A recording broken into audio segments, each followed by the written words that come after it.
Here is a Toyota Highlander. Now there are door sensors on each of the 4 doors. I'm just going to show you in the process on the left side doors.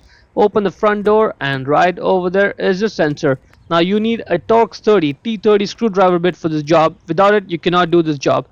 We need to get the one bolt out. So push down on the bolt head there and then twist it left to prevent stripping of the bolt when you're taking it out. Once it's out, keep it safe and get the sensor out of the body. Now we need to get the connector off, so press down right over there where I'm pressing with my left thumb, but do not let go of the connector, because if it gets pulled back into the body, it's a lot more work to fish it out of there. So just hold on to it, get the new sensor and then slide it and click it on, and now let's just put it back in the body, get the bolt back on, and then we will tighten it down. Now this bolt not only holds the sensor in place, but it also completes the electrical connection. Without the bolt in place, the connection will not be formed, the new sensor will not work. Let's just try this out. And it's working fine. Good.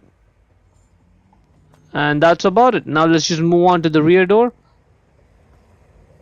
Open the door and right over there is a sensor. It's a very similar process except there's a small difference. I'll show you. Let's just go ahead and get the bolt out. Same T30 screwdriver bit. See how the connector in the back is a little bit different? That's about it. That's the only difference. Other than that, it's the exact same process.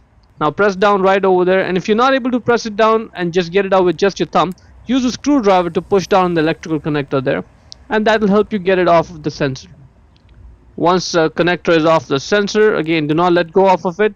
Just go ahead, get the new replacement sensor, slide the connector on it, click it, and now let's just put this back in.